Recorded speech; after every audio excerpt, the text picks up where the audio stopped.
राजस्थान की बीजेपी सरकार ने सूबे के हर जिले के एसपी को एक चिट्ठी भेजी है। वैसे तो यह चिट्ठी एसपी को लिखी गई है, लेकिन वो चिट्ठी पहुंचेगी लाखों मुसलमान बच्चों के पतों पर, हजारों मुसलमान शिक्षकों के पतों पर और लाखों मुसलमान मां बाप के पतों पर। फरमान जारी हुआ है कि सूबे के हर मदरसे के हर प्रबंधक, हर शिक्षक और हर बच्चे का पूरा हिसाब किताब दर्ज किया जाए। मतलब थानेदारों को मदरसों के दरवाजों पर डंडा फटकारने की छूट दे दी गई है। बीजेपी के एक विधायक को शक है कि मदरसों में देशद्रोही पलते हैं।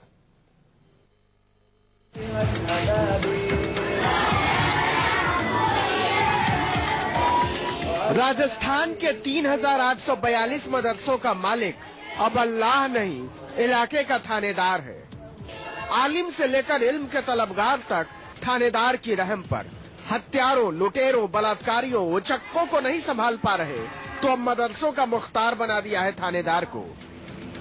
चलिए बताइए मौलाना, कितने बच्चे पढ़ते हैं? बताइए कौन कौन पढ़ाता है? बताइए क्या पढ़ाते हैं आप? बताइए कैसी सोच रखते हैं आप? राजस्थान की रानी ने राज्य की पुलिस और इंटेलिजेंस को यह नया काम दिया है, क्योंकि एक विधायक को खुश करना है। जी हाँ, सिर्फ एक विधायक को खुश करने के लिए हजारों मदरसों की जांच के आदेश दे दिए गए। क्योंकि मामला पुलिस से जुड़ा हुआ था नहीं, ना हम अपराधी है, ना कोई हमारी संदिग्ध गतिविधियां में लिप्तता का कोई मामला सामने आ रहा है। पुलिस ने जो बिंदु तय किए हैं, हमें उन बिंदुओं से खास तौर से ऐतराज है। बीजेपी के विधायक ज्ञानदेव आहूजा ने बिना किसी ठोस सबूत के मदरसों पर देशद्रोही होने के आरोप लगाए थे। मजाक ये है कि मुख्यमंत्री वसुंधरा राजे ने बिना देर किए इन आरोपों पर अपनी रजामंदी की मुहर लगा दी और राजस्थान के थानेदारों को मदरसों के दरवाजे पर खड़ा कर दिया। हर जिले के एसपी को 14 बिंदुओं की चिट्ठी भेजी गई है। हर थानेदार अपने इलाके के हर मदरसे की जांच करेगा, मालिक या संचालक का नाम सरकार को भेजेगा, हर शिक्षक और मौलवी का नाम पता दर्ज करेगा, शिया, सुन्नी, देवबंद या बरेलवी का पता लगाएगा, स्थानीय और बाहरी छात्रों का पूरा ब्यौरा भेजेगा। कौमी तालीम को लेकर बीजेपी सरकार का ये तंग नजरिया मुसलमानों को बेचैन कर गया है। वो कहते हैं, हर शिक्षक और हर बच्चे की जांच का क्या मतलब? इंटेलिजेंस जांच करे, किसी आपको आइडेंटिटी करनी हो, मदरसों के अंदर जो है कोई बाहरी आदमी अगर उसमें मुलाजमत कर रहा है या बाहरी आदमी उसमें रह रहा है और कोई वो संदिग्ध है, तो बिल्कुल जांच होनी चाहिए। और संदिग्ध है तो उसको इंतजामिया कमेटी को एतराज नहीं है। वसुंधरा सरकार की नीयत मुसलमानों के कटघरे में है, क्योंकि मदरसे राजस्थान में गरीब अल्पसंख्यक बच्चों की तालीम का बहुत बड़ा हिस्सा है। राजस्थान में कम से कम 3842 मदरसे हैं। इनमें से 3523 मदरसे प्राथमिक स्तर पर मदरसा बोर्ड से पंजीकृत हैं। 319 मदरसे उच्च प्राथमिक स्तर पर बोर्ड से पंजीकृत हैं। 729 मदरसों की मान्यता बोर्ड ने खुद रद्द कर दी है। सरकार के मुताबिक कोई 1000 मदरसे गैर पंजीकृत भी हैं।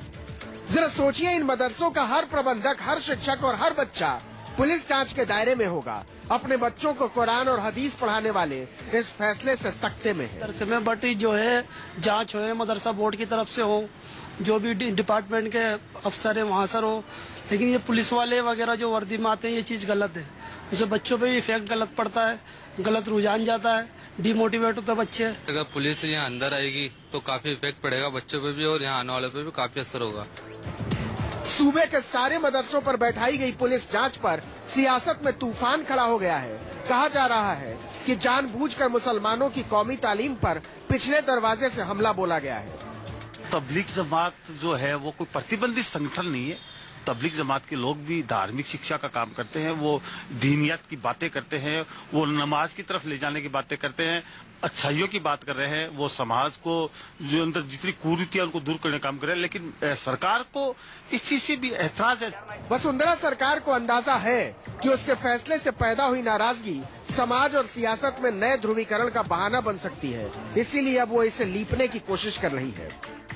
मैं समझता हूं कि मदरसों के विरुद्ध किसी प्रकार की जांच राज्य सरकार के निर्देश पर ना पहले हुई ना आगे होगी। एक सामान्य प्रक्रिया है, ये मात्र जानकारियों का संकलन है। किसी प्रकार की कोई जांच करने का सरकार का इरादा नहीं है। इसी जवाब से एक सवाल खड़ा होता है, अगर मदरसों की जांच वाकई एक रूटीन जांच है तो क्या वसुंधरा सरकार सूबे के सारे सरस्वती शिशु मंदिरों के संचालकों, शिक्षकों और छात्रों से वही सवाल पूछेगी जिनके जवाब वो मदरसों से मांग रही है? अगर नहीं तो मान लीजिए कि नीयत में खोट है। केजे श्रीवत्सन, जयपुर, न्यूज़ 24।